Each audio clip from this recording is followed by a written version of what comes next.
मित्रों, भगवान विष्णु ने अपने 7वें अवतार में भगवान श्री राम के रूप में जन्म लिया, जिनका मुख्य उद्देश्य रावण का वध करके पृथ्वी को पापों से मुक्त कराना और धर्म की पुनः स्थापना करना था। परंतु श्री राम के रूप में उन्होंने ऐसे आदर्श स्थापित किए कि उनके जीवन की प्रत्येक घटना हमारे लिए प्रेरणा बन गई। यदि हम उनके जीवन में घटी किसी भी घटना का विश्लेषण करें तो पाएंगे कि प्रत्येक घटना हमें कुछ न कुछ सिखाती है। इसलिए आज हम श्री राम के जन्म से लेकर उनकी समाधि तक की प्रत्येक घटना और उससे जुड़ी शिक्षाओं का विस्तार से वर्णन करेंगे। भगवान श्री राम का जन्म अयोध्या के राजा दशरथ के यहां हुआ था, जिनकी 3 रानियां थीं, कौशल्या, कैकेयी और सुमित्रा। दूसरी ओर लंका में अधर्मी राजा रावण का राज्य था, जो राक्षसों का सम्राट था। उसके राक्षस केवल लंका तक ही सीमित नहीं थे, बल्कि वे समुद्र के इस पार दंडकारण्य के वनों में भी फैले हुए थे, जिसके कारण आर्षि मुनियों को ईश्वर की स्तुति करने और धार्मिक कार्य करने में समस्याओं का सामना करना पड़ रहा था। आकाश में देवतागण भी रावण के बढ़ते प्रभाव से अत्यंत व्यथित थे। तब सभी सहायता मांगने भगवान श्री विष्णु के पास गए। भगवान विष्णु ने कहा कि अब उनके 7वें अवतार का समय आ गया है। इसके पश्चात वे महारानी कौशल्या के गर्भ से दशरथ के पुत्र के रूप में जन्मे। उनका नाम राम रखा गया। श्री राम के साथ ही उनके 3 सौतेले भाई भरत, लक्ष्मण और शत्रुघ्न का भी जन्म हुआ। अयोध्यावासी अपने भावी राजा को पाकर अत्यंत प्रसन्न थे और चारों ओर उत्सव की तैयारियां आरंभ हो गईं। भगवान श्री राम भाइयों सहित गुरुकुल गए। कुछ वर्षों तक श्री राम अपने भाइयों के साथ अयोध्या के राजमहल में रहे। जब वे शिक्षा प्राप्त करने योग्य आयु के हुए तो उनका उपनयन संस्कार किया गया और उन्हें गुरुकुल भेजा गया। भगवान श्री राम अयोध्या के राजकुमार और स्वयं नारायण होते हुए भी विधिपूर्वक गुरुकुल में रहकर शिक्षा प्राप्त की। उनके गुरु अयोध्या के राजगुरु महर्षि वशिष्ठ थे। उन्होंने गुरुकुल में अन्य सामान्य छात्रों की तरह ही शिक्षा ग्रहण की। वे भिक्षा मांगते थे, भूमि पर सोते थे, आश्रम की सफाई करते थे और गुरु की सेवा करते थे। जब उनकी शिक्षा पूर्ण हुई तो वे अयोध्या लौट आए। गुरुकुल में रहते हुए उन्होंने अपने 3 छोटे भाइयों को कभी माता पिता की याद नहीं आने दी। वे सदैव स्वयं से पहले अपने भाइयों का ध्यान रखते थे। उनके 3 भाइयों ने भी अपने बड़े भाई की बहुत सेवा की। श्री राम और लक्ष्मण का ब्रह्मर्षि विश्वामित्र के साथ जाना। जब भगवान श्री राम शिक्षा प्राप्त करके अयोध्या लौटे तो ब्रह्मर्षि विश्वामित्र अयोध्या आए। उन्होंने राजा दशरथ से कहा कि उनके आश्रम पर लगभग प्रतिदिन राक्षस आक्रमण कर रहे हैं, जिस कारण उन्हें यज्ञ आदि करने में कठिनाई हो रही है। इसलिए वे श्री राम को अपने साथ ले जाने की अनुमति दें। तब दशरथ ने कुछ हिचकिचाहट के बाद श्री राम को साथ जाने की अनुमति दे दी। लक्ष्मण सदैव अपने भ्राता श्री राम के साथ रहते थे, इसलिए वे भी साथ गए। वहां जाकर श्री राम ने अपने गुरु विश्वामित्र की आज्ञा पर ताड़का और सुबाहु का वध किया और मारीच को बाण मारकर दूर दक्षिण तट पर समुद्र में फेंक दिया। इस प्रकार उन्होंने आश्रम पर आए संकट को दूर किया। शिक्षा। भगवान श्री राम ने यहां यह संदेश दिया कि यद्यपि शास्त्रों में स्त्री पर शस्त्र उठाना या उसका वध करना अधर्म कहा गया है, परंतु गुरु की आज्ञा का उल्लंघन करना उससे भी बड़ा पाप कर्म है। इसलिए इस धर्म संकट में उन्होंने उस धर्म को चुना जो श्रेष्ठ था और गुरु की आज्ञा का पूर्ण निष्ठा से पालन किया। अहल्या और श्री राम की घटना। जब श्री राम अपने गुरु के साथ विचरण कर रहे थे तो मार्ग में उन्हें एक शिला दिखाई दी। विश्वामित्र ने उन्हें बताया कि यह शिला पहले अहल्या माता थी, जो गौतम ऋषि के श्राप के कारण पत्थर बन गई थी। तब से वे प्रभु के चरणों के स्पर्श की प्रतीक्षा कर रही हैं ताकि उनका पुनः उद्धार हो सके। यह सुनते ही भगवान श्री राम ने अपने चरणों के स्पर्श से अहल्या माता का उद्धार किया और उन्हें मुक्त किया। श्री राम का सीता माता से विवाह। इसके बाद ब्रह्मर्षि विश्वामित्र उन्हें और लक्ष्मण को मिथिला राज्य ले गए, जहां सीता का स्वयंवर आयोजित हो रहा था। उस स्वयंवर में राजा जनक ने एक प्रतियोगिता रखी थी कि जो कोई भी वहां रखे शिव धनुष को उठाकर उस पर प्रत्यंचा चढ़ाएगा, उसी से उनकी ज्येष्ठ पुत्री सीता का विवाह होगा। जब श्री राम ने सीता को वाटिका में पुष्प चुनते हुए देखा, यही उनका इस नश्वर संसार में प्रथम मिलन था।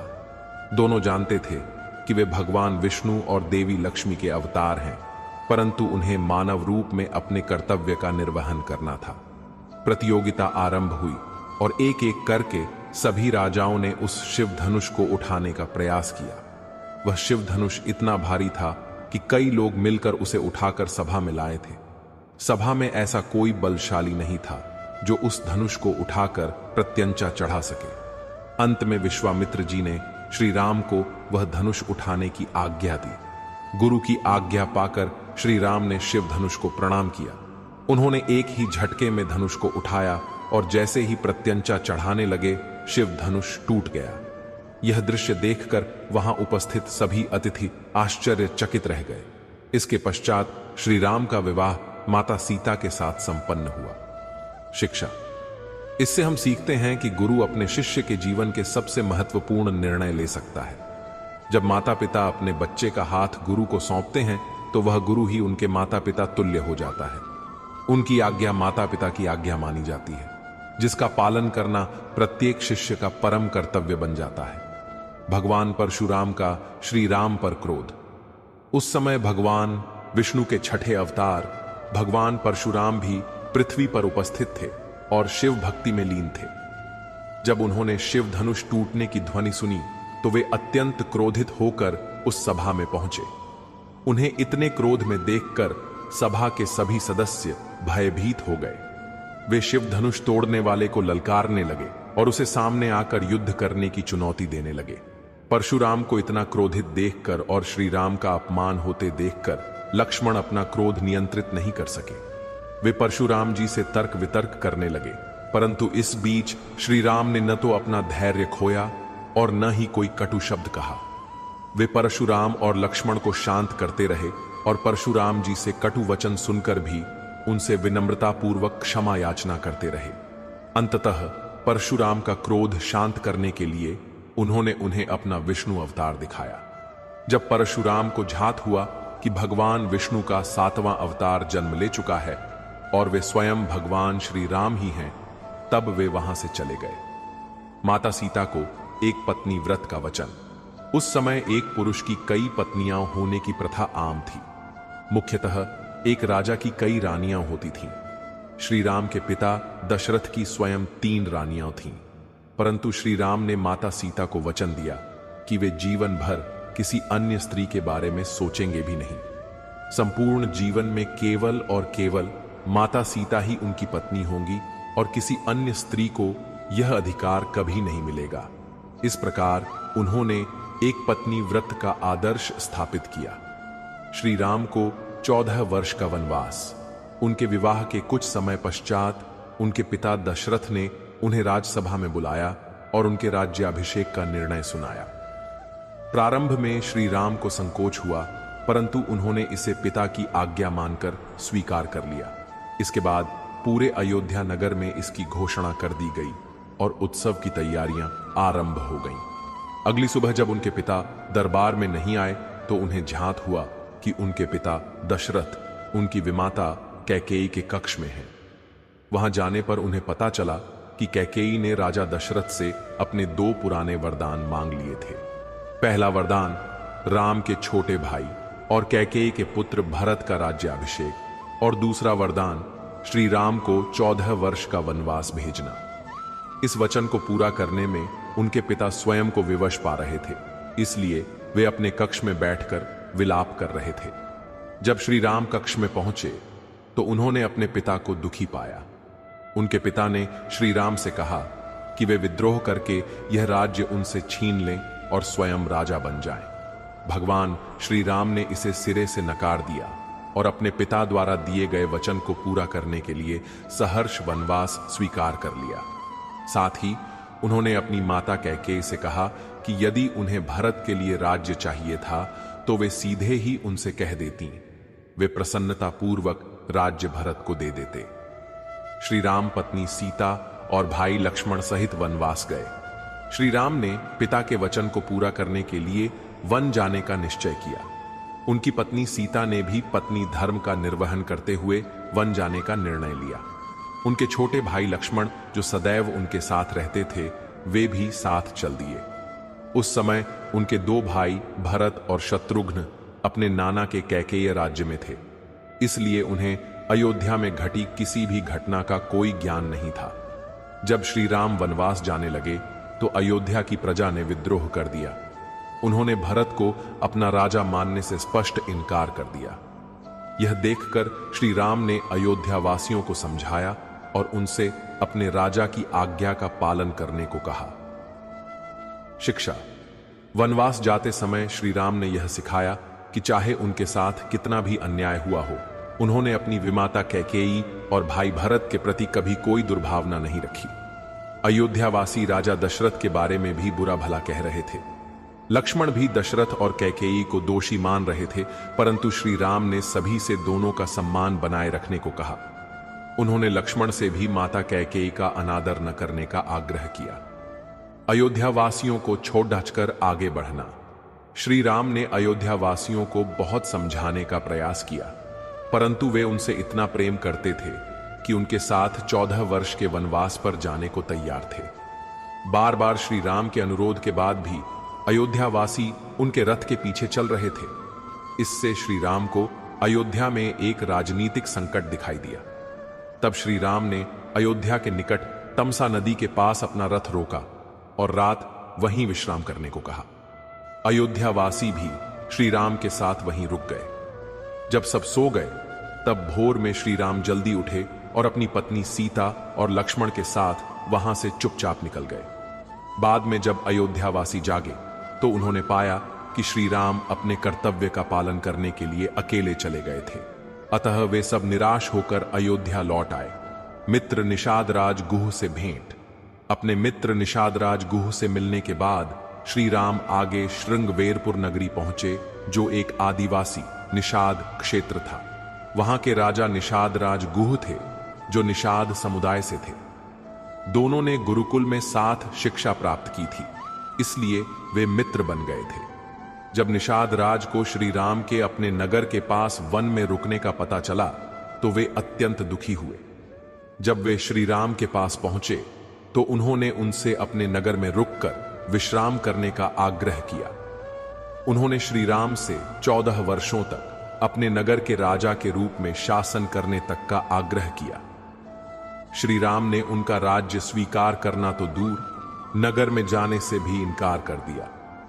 उनके पिता के वचन के अनुसार उन्हें 14 वर्ष वन में ही रहना था और इस दौरान किसी भी नगर में उनका प्रवेश वर्जित था। इसलिए उन्होंने विनम्रतापूर्वक निषाद राज गुह का निमंत्रण अस्वीकार कर दिया। तब उसी वन में श्री राम के विश्राम की व्यवस्था की गई। श्री राम अपनी पत्नी सीता और भाई लक्ष्मण के साथ भूमि पर सोए। यहां ध्यान देने योग्य बात यह है कि लक्ष्मण अपने भ्राता श्री राम की सेवा में इतने तल्लीन थे कि वे रात को सोते भी नहीं थे। उन्होंने दिन में श्री राम और माता सीता की सेवा करने और रात में उनकी सुरक्षा के लिए पहरा देने का निश्चय किया था। इसलिए कहा जाता है कि लक्ष्मण 14 वर्षों तक सोए नहीं। इसके बाद उन्होंने अयोध्या के मंत्री और राजा दशरथ के मित्र सुमंत्र को, जो उनके साथ आए थे, रथ लेकर लौटने को कहा। वनवास का अर्थ है सभी राजसी वस्तुओं का त्याग कर एक वनवासी की तरह अपना जीवन व्यतीत करना। उस समय केवल आत्मरक्षा हेतु अस्त्र शस्त्र ही साथ रखे जा सकते थे। इसके बाद भगवान श्री राम ने केवट की सहायता से यमुना नदी पार की और आगे बढ़ गए। केवट और श्री राम की कथा। जो अपनी नाव में यात्रियों को नदी पार कराता है, उसे केवट कहते हैं। श्री राम को भी नदी पार करके दूसरे किनारे पहुंचना था, परंतु केवट जानता था कि वे नारायण के अवतार हैं। इसलिए उसने श्री राम के समक्ष अहल्या की कहानी दोहराई और कहा कि यदि उनके चरण लगने से उसकी नाव भी स्त्री बन गई तो उसकी आजीविका का साधन छिन जाएगा। इसलिए श्री राम को अपनी नाव में बैठाने से पहले उसने उनके चरण धोने की शर्त रखी। श्री राम उसकी भक्ति समझ गए और उसे यह अनुमति दे दी। तब केवट ने पूरी श्रद्धा से श्री राम के चरण धोकर उनकी पूजा की और फिर उन्हें अपनी नाव में बैठाकर नदी पार कराई। चित्रकूट में श्री राम और भरत मिलाप। नदी पार करने के बाद श्री राम माता सीता और लक्ष्मण के साथ चित्रकूट के वनों में अपनी कुटिया बनाकर रहने लगे। अभी कुछ ही दिन हुए होंगे कि उन्होंने देखा कि भरत राजगुरु, अयोध्या की प्रजा और सैनिकों सहित अयोध्या का पूरा राज परिवार वहां आ गया है। उन्हें भरत से अपने पिता की मृत्यु का समाचार मिला। यह सुनकर श्री राम और लक्ष्मण दोनों शोक विह्वल हो गए और पिता के लिए विलाप करने लगे। इसके बाद भरत ने श्री राम को अयोध्या का राजा मानते हुए उनसे अयोध्या लौटने का अनुरोध किया। कैकेयी ने भी श्री राम से अपना वचन वापस लेने और लौट चलने को कहा, परंतु श्री राम ने जाने से इनकार कर दिया। उन्होंने कहा कि वचन देने वाला व्यक्ति ही उसे वापस ले सकता है। महाराज दशरथ ने श्री राम को वन जाने का आदेश दिया था, इसीलिए केवल वही उनसे यह वचन वापस ले सकते हैं। और चूंकि वे अब जीवित नहीं हैं, तो श्री राम 14 वर्ष का वनवास पूरा करने के बाद ही लौट सकते हैं। शिक्षा। इस घटना से श्री राम ने सिखाया कि पिता की मृत्यु के बाद भी उन्होंने अपने वचन को मिथ्या नहीं होने दिया और पूरी निष्ठा से उसका पालन किया। परंतु भरत स्वयं को अयोध्या का राजा मानने को तैयार नहीं थे, क्योंकि उनके पिता के वचन के अनुसार यह राज्य भरत को मिला था और अब भरत अपनी इच्छा से यह राज्य श्री राम को लौटाना चाहते थे, इसलिए श्री राम ने इसे स्वीकार नहीं किया। तब श्री राम ने भरत को अपने 14 वर्ष के वनवास के अंतराल में अयोध्या का राजकाज संभालने का आदेश दिया। भ्राता श्री राम की आज्ञा पाकर भरत श्री राम की खड़ाऊं चरण पादुकाएं अपने सिर पर रखकर अयोध्या ले गए। उन्होंने अयोध्या जाकर राज सिंहासन पर उनकी चरण पादुकाएं रखीं। इसके साथ ही श्री राम की तरह वे भी अयोध्या के पास नंदीग्राम के वनों में रहने लगे और वहीं से राज्य का कामकाज संभालने लगे। श्री राम दंडकारण्य के वनों में गए। भरत के जाने के कुछ दिनों बाद श्री राम ने वह स्थान छोड़कर आगे दंडकारण्य के वनों में जाने का निश्चय किया, क्योंकि अयोध्या के लोगों को श्री राम के चित्रकूट स्थित स्थान का पता चल गया था। इसलिए कोई न कोई बार बार उनसे मिलने वहां आ जाता था और इससे आर्षि मुनियों की तपस्या में बाधा उत्पन्न होती थी। इसलिए श्री राम वहां से आगे बढ़ गए। उन्होंने अगले 10 वर्ष दंडकारण्य के वनों में विभिन्न आर्षि मुनियों से मिलते हुए, उनसे सीखते हुए और उनका आतिथ्य करते हुए बिताए। साथ ही रावण के दुष्ट राक्षस जो उन वनों में आर्षि मुनियों को कष्ट देते थे, श्री राम एक एक करके उनका संहार करते रहे। अंत में उन्होंने पंचवटी के वनों में अपना डेरा जमाया। यह उनके वनवास का अंतिम वर्ष था। पंचवटी के वनों के पास उनकी मित्रता जटायु से हुई, जो उनकी कुटिया की सुरक्षा का ध्यान रखते थे। शूर्पणखा और खरदूषण की घटना। एक दिन श्री राम अपनी कुटिया में बैठे थे, तभी रावण की बहन शूर्पणखा घूमती हुई वहां आई। श्री राम को देखकर वह उन पर मोहित हो गई। उसने उनसे विवाह का प्रस्ताव रखा। श्री राम ने विनम्रता पूर्वक उसे अपने एक पत्नी व्रत के बारे में बताया और उसका प्रस्ताव अस्वीकार कर दिया। तब उसने वही प्रस्ताव लक्ष्मण के समक्ष भी रखा, जिसका लक्ष्मण ने उपहास किया। अपना उपहास देखकर वह क्रोधित होकर माता सीता को खाने दौड़ी। तब लक्ष्मण ने अपनी तलवार से उसकी नाक और एक कान काट दिया। वह रोती हुई अपने भाई खरदूषण के पास गई। खरदूषण रावण का भाई था, जिसका शिविर उसी क्षेत्र में था। तब खरदूषण अपने 14,000 सैनिकों के साथ श्री राम से युद्ध करने आया। तब श्री राम ने अकेले ही सबको परास्त कर खरदूषण का वध कर दिया। माता सीता का अपहरण। फिर एक दिन माता सीता ने अपनी कुटिया के पास एक सोने का हिरण स्वर्ण मृग घूमते हुए देखा। माता सीता ने श्री राम से उसे पकड़कर लाने का अनुरोध किया। यह सुनकर भगवान राम उस हिरण को लेने निकल पड़े, परंतु यह रावण की एक चाल थी। वह हिरण वास्तव में रावण का मामा मारीच था, जो छल से हिरण बना था। वह हिरण श्री राम को कुटिया से बहुत दूर ले गया और जब श्री राम को आभास हुआ कि यह छलावा है, तो उन्होंने उस पर बाण चला दिया। बाण लगते ही वह हिरण राम की आवाज में "हा लक्ष्मण, हा लक्ष्मण" चिल्लाने लगा। यह सुनकर माता सीता चिंतित हो गईं और उन्होंने लक्ष्मण को श्री राम की सहायता के लिए भेजा। लक्ष्मण माता सीता की सुरक्षा के लिए कुटिया के चारों ओर लक्ष्मण रेखा खींचकर वहां से गए। लक्ष्मण के जाते ही पीछे से रावण साधु वेश में आया और भिक्षा मांगने के बहाने उसने माता सीता का अपहरण कर लिया। वह उन्हें अपने पुष्पक विमान में लंका ले गया। जब श्री राम और लक्ष्मण लौटे तो माता सीता को वहां न पाकर अत्यंत व्याकुल और चिंतित हो गए। दोनों भाई चारों दिशाओं में सीता की खोज करने लगे। तभी उन्होंने जटायु को मरणासन्न अवस्था में देखा। जटायु ने उन्हें बताया कि लंका का राजा रावण माता सीता का अपहरण करके दक्षिण दिशा की ओर ले गया है। इतना कहकर जटायु ने प्राण त्याग दिए। इसके पश्चात श्री राम ने स्वयं उनके अंतिम संस्कार की जिम्मेदारी ली और एक पुत्र की भांति सभी कर्तव्य निभाए। श्री राम और शबरी प्रसंग। इसके बाद श्री राम माता सीता को खोजते हुए शबरी की कुटिया तक पहुंचे। उस स्थान पर कई संपन्न और सिद्ध पुरुषों की कुटियाएं थीं, परंतु श्री राम अपनी भक्त शबरी की कुटिया में गए। शबरी कई वर्षों से श्री राम की प्रतीक्षा कर रही थी। वह प्रतिदिन उनके लिए अपनी कुटिया फूलों से सजाती थी। वह प्रतिदिन श्री राम के भोजन के लिए बेर तोड़कर लाती थी और बेर खट्टे न हो यह जांचने के लिए उन्हें स्वयं छक कर रखती थी। जब श्री राम शबरी की कुटिया पहुंचे तो उन्होंने अतिथि सत्कार के साथ उनका स्वागत किया। इसके बाद जब उन्होंने अपने छके हुए झूठे बेर श्री राम को खाने के लिए दिए तो लक्ष्मण को संकोच हुआ, परंतु श्री राम ने मुस्कुराते हुए उन बेरों को प्रेम पूर्वक खाया। शिक्षा।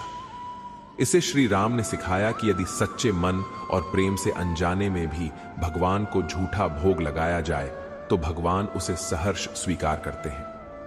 श्री राम की सुग्रीव से मित्रता। शबरी से सुग्रीव का पता पाकर वे ऋष्यमूक पर्वत पर पहुंचे, जहां उनकी भेंट अपने अनन्य भक्त हनुमान से हुई। हनुमान के माध्यम से वे सुग्रीव और उनके मंत्री जामवंत से मिले, जिन्हें उनके बड़े भाई बाली ने किष्किंधा राज्य से निकाल दिया था। श्री राम ने सुग्रीव से मित्रता की और दोनों ने एक दूसरे को वचन दिया कि यदि श्री राम सुग्रीव को उनका खोया हुआ राज्य वापस दिलाएंगे तो सुग्रीव अपनी वानर सेना के साथ माता सीता को खोजने में सहायता करेंगे। इसके बाद श्री राम ने किष्किंधा नरेश और सुग्रीव के बड़े भाई बाली का वध एक पेड़ के पीछे छिपकर किया। श्री राम ने बाली का वध क्यों किया? बाली का वध छिपकर करना इसलिए आवश्यक था क्योंकि उसे वरदान प्राप्त था कि जो भी उससे सामने आकर युद्ध करेगा उसकी आधी शक्ति बाली में चली जाएगी। बाली को मारने के बाद श्री राम ने उसे बताया कि उसने अपने भाई पर विश्वास नहीं किया और उसे उसके ही राज्य से निकाल दिया। सबसे बड़ा पाप बाली ने यह किया था कि उसने अपने भाई सुग्रीव की पत्नी रूमा को उसकी इच्छा के विरुद्ध बलपूर्वक अपनी पत्नी बनाकर रखा था, जो अधर्म था। श्री राम का धैर्य। श्री राम के धैर्य का उदाहरण आप इस बात से ले सकते हैं कि सुग्रीव को उसका सिंहासन वापस दिलाने के बाद भी उन्होंने तुरंत माता सीता की खोज शुरू नहीं की। उस समय वर्षा ऋतु आरंभ हो चुकी थी। ऐसे समय में माता सीता को खोजना असंभव था। इसीलिए उन्होंने सुग्रीव से 4 महीने बाद वर्षा ऋतु समाप्त होने पर माता सीता की खोज करने को कहा और तब तक सुग्रीव को अपना राज्य सुव्यवस्थित करने का आदेश दिया। माता सीता की खोज। 4 महीने बाद वानर सेना को चारों दिशाओं में माता सीता की खोज के लिए भेजा गया। कुछ दिनों बाद दक्षिण दिशा में गए वानरों के दल में से हनुमान जी ने पता लगा लिया। उन्होंने आकर माता सीता का समाचार दिया। माता सीता को रावण ने अपने नगर लंका की अशोक वाटिका में बंदी बनाकर रखा हुआ था। यह सुनकर श्री राम ने वानर सेना को लंका पर चढ़ाई करने का आदेश दिया। राम सेतु का निर्माण। श्री राम के नेतृत्व में पूरी वानर सेना समुद्र तट पर पहुंच गई, परंतु कठिनाई यह उत्पन्न हुई कि विशाल समुद्र को पार कैसे किया जाए। इसके लिए श्री राम ने समुद्र देव से मार्ग देने की प्रार्थना की, परंतु जब वे प्रकट नहीं हुए तो श्री राम ने समुद्र को सुखाने के लिए ब्रह्मास्त्र का संधान किया। तब भयभीत होकर समुद्र देव प्रकट हुए और उन्होंने अपनी सेना के नल और नील नामक 2 वानरों से जिन्हें आर्षि से वरदान प्राप्त था, समुद्र पर पुल बनाने को कहा। नल और नील को वरदान था कि उनके द्वारा जल में फेंकी गई कोई भी वस्तु, पत्थर आदि डूबेगी नहीं। तब श्री राम की सेना द्वारा मात्र 5 दिनों में समुद्र पर 100 योजन लंबा और 10 योजन चौड़ा पुल राम सेतु बनाया गया, जो भारत के दक्षिणी छोर रामेश्वरम को लंका से जोड़ता था। विभीषण श्री राम की शरण में आए। जब समुद्र पर पुल का निर्माण चल रहा था, तब रावण का छोटा भाई विभीषण आकाश मार्ग से श्री राम की शरण में आया। उसने श्री राम को बताया कि वह विष्णु भक्त है, और जब उसने रावण को माता सीता को सम्मान सहित लौटाने और श्री राम से क्षमा मांगने की सलाह दी, तो रावण ने क्रोधित होकर उसे लात मारकर लंका से निकाल दिया है। इसलिए वह श्री राम की शरण में आया है। शत्रु का भाई होने के बावजूद श्री राम ने शरणागत की रक्षा करना अपना परम कर्तव्य समझा। साथ ही हनुमान जी ने उन्हें बताया था कि जब वे सीता माता की खोज में लंका गए थे, तो वहां उन्हें केवल विभीषण ही एक धर्मात्मा और सज्जन पुरुष मिले थे। शिक्षा: श्री राम ने यह संदेश दिया कि यदि शत्रु पक्ष का कोई व्यक्ति भी आपकी शरण में आए, तो उसकी रक्षा और सहायता करनी चाहिए। श्री राम का रावण को शांति संदेश: यद्यपि रावण पापी था, जिसने माता सीता का अपहरण किया था, फिर भी श्री राम युद्ध आरंभ होने से पहले रावण को एक अंतिम शांति संदेश भेजना चाहते थे। उनका मत था कि यदि 2 व्यक्तियों की व्यक्तिगत शत्रुता का शांतिपूर्ण समाधान हो सके, तो युद्ध में होने वाले असंख्य निर्दोष जीवों के संहार को रोका जा सकता है। इसके लिए श्री राम ने सुग्रीव के भतीजे और बाली के पुत्र अंगद को शांति दूत बनाकर रावण के दरबार में भेजा, परंतु रावण ने अपने अहंकार और मद में श्री राम के शांति संदेश को ठुकरा दिया। श्री राम और रावण का युद्ध। इसके बाद श्री राम और रावण की सेनाओं के बीच भयंकर युद्ध आरंभ हो गया। इस युद्ध में रावण के सभी पराक्रमी योद्धा, पुत्र, भाई, कुंभकर्ण आदि मित्र मारे गए, और अंत में दशमी तिथि को श्री राम के हाथों रावण का भी वध हुआ। जिस दिन श्री राम के हाथों रावण का वध हुआ, उस विजय दिवस को हम सब विजयादशमी या दशहरा पर्व के रूप में मनाते हैं। रावण वध के बाद श्री राम ने लंका लौटाई। जब रावण मारा गया, तो मंदोदरी सहित उसकी सभी पत्नियां वहां आकर विलाप करने लगीं। रावण के अहंकार के कारण उसके कुल में लगभग सभी पुरुष मारे जा चुके थे। तब केवल रावण के नाना माल्यवान और श्री राम के पक्ष में विभीषण ही शेष थे।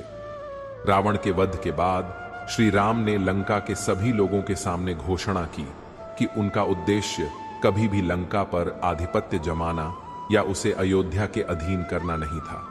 उनका उद्देश्य केवल पापी रावण का अंत करना और अपनी पत्नी सीता को सम्मान सहित वापस पाना था। यह कहकर उन्होंने विभीषण को लंका का अगला राजा घोषित किया और लंका का राज्य लंका वासियों को सौंपकर धर्म की स्थापना की। श्री राम का अयोध्या आगमन, दीपावली। इसके बाद श्री राम, सीता और लक्ष्मण, विभीषण, सुग्रीव, हनुमान और अन्य प्रमुख योद्धाओं के साथ पुष्पक विमान से अयोध्या लौटे। वह दिन कार्तिक मास की अमावस्या का दिन था, जो वर्ष की सबसे अंधेरी रात होती है। परंतु अयोध्या वासियों ने अपने प्रिय राजा श्री राम के 14 वर्ष के वनवास के बाद लौटने की खुशी में पूरे नगर को असंख्य दियों से रोशन कर दिया, ताकि दूर से ही दिखाई दे कि अयोध्या जगमगा रही है। श्री राम असंख्य दीपों की रोशनी के बीच अयोध्या पहुंचे। आज हम सब इस दिन को दीपावली, दिवाली पर्व के रूप में मनाते हैं। श्री राम का राज्याभिषेक और राजधर्म। अयोध्या लौटने के बाद श्री राम का विधिवत राज्याभिषेक हुआ। राजा बनते ही श्री राम अपनी प्रजा के कल्याण और सुख समृद्धि के लिए कार्य करने लगे। उनके राज्य में, राम राज्य में, किसी को कोई दुख या भय नहीं था। सभी न्यायपूर्वक और आनंद से रहते थे। किसी को भी श्री राम से सीधे मिलने और अपनी बात कहने का अधिकार था, और सभी अपनी राजा का हृदय से सम्मान करते थे। माता सीता का परित्याग। कुछ समय बाद नियति ने ऐसी परिस्थिति उत्पन्न की कि श्री राम और माता सीता को पुनः वियोग सहना पड़ा। श्री राम को अपने गुप्तचरों और लोक चर्चा से ज्ञात हुआ कि प्रजा के कुछ लोग माता सीता के चरित्र पर संदेह कर रहे हैं, क्योंकि वह लगभग 1 वर्ष तक रावण की अशोक वाटिका में रही थीं। सच्चाई जानने के लिए वे स्वयं वेश बदलकर प्रजा के बीच गए और पाया कि यह बात सत्य है। अयोध्या के कुछ नागरिक चाहते थे कि श्री राम राजा के रूप में मर्यादा बनाए रखने के लिए माता सीता का त्याग कर दें। यह सुनकर श्री राम का हृदय अत्यंत दुखी हो गया। उन्होंने अपनी पत्नी सीता से इस अत्यंत कठिन और हृदय विदारक विषय पर चर्चा की। अंततः राजधर्म का पालन करते हुए और प्रजा की इच्छा का सम्मान करते हुए अत्यंत भारी मन से यह निर्णय लिया गया कि श्री राम माता सीता का त्याग करेंगे और माता सीता वन में महर्षि वाल्मीकि के आश्रम में रहेंगी। शिक्षा, राजधर्म, इस अत्यंत कठिन निर्णय के माध्यम से श्री राम ने राजधर्म की सर्वोच्चता का पाठ पढ़ाया। राजधर्म का अर्थ है राजा का धर्म और कर्तव्य। जब कोई व्यक्ति राजा बनता है तो उसके लिए अपने व्यक्तिगत सुख, परिवार और संबंधों से अधिक महत्वपूर्ण उसकी प्रजा का विश्वास और राज्य की मर्यादा होती है। राजा को अपनी प्रजा की, बहुमत की, इच्छा और भावनाओं का सम्मान करना होता है, भले ही वह व्यक्तिगत रूप से उससे असहमत हो या उसे कितना भी कष्ट क्यों न हो। राजा अपनी प्रजा के समक्ष केवल एक आदर्श उदाहरण प्रस्तुत कर सकता है, परंतु वह अपनी प्रजा की राय के विरुद्ध जाकर शासन नहीं कर सकता, अन्यथा यह राजधर्म का उल्लंघन होगा।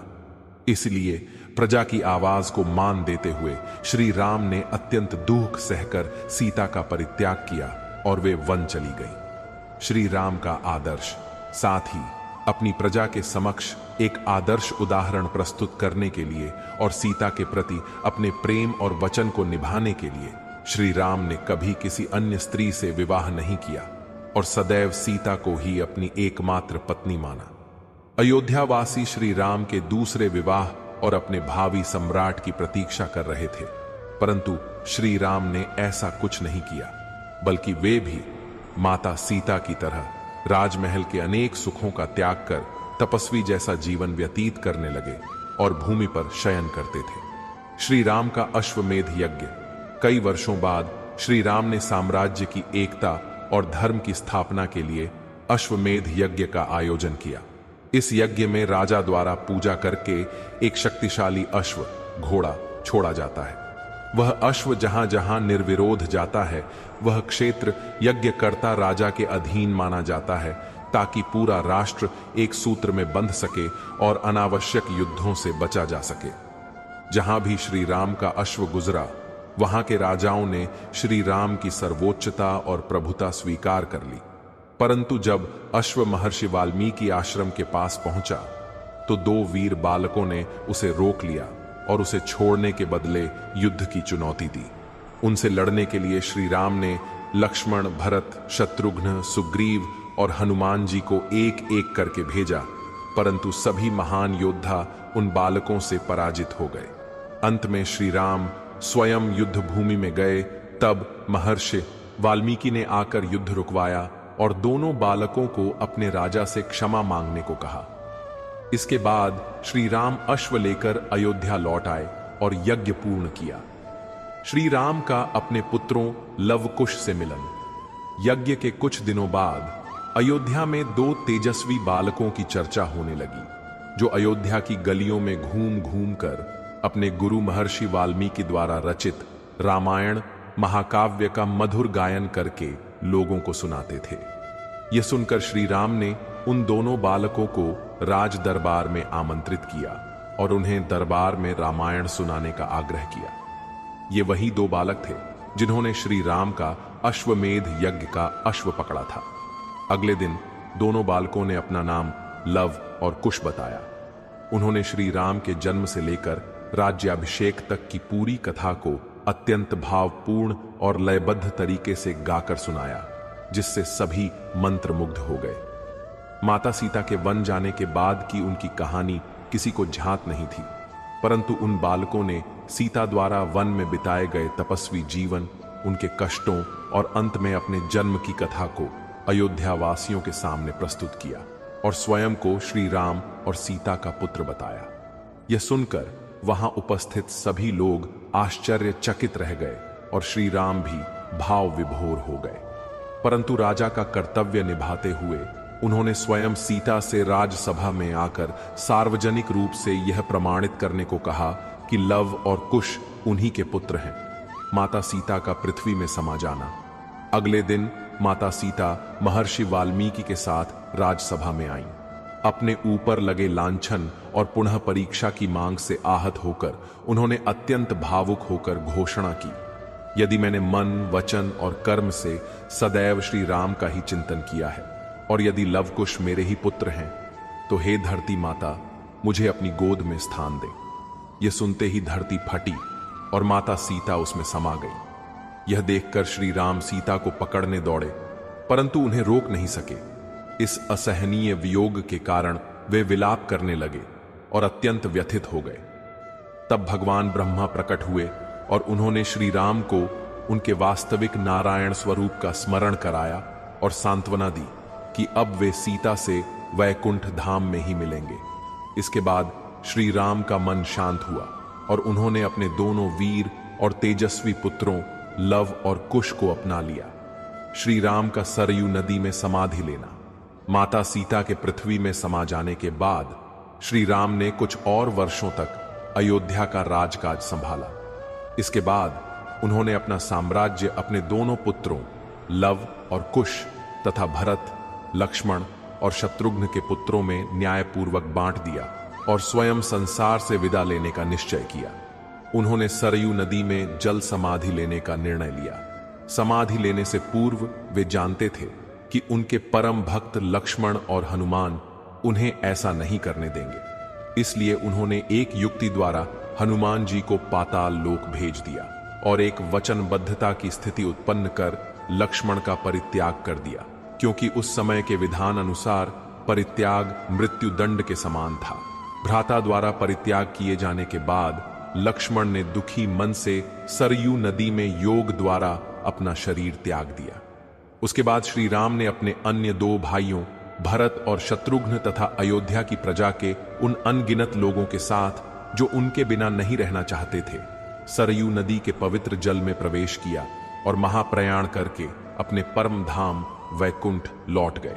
इस प्रकार भगवान श्री राम ने अपने अवतार का उद्देश्य पूर्ण किया, पृथ्वी को अधर्म से मुक्त किया, धर्म की पुनः स्थापना की और मानव जीवन के सर्वोच्च आदर्शों को स्थापित करके अपने धाम वैकुंठ लौट गए।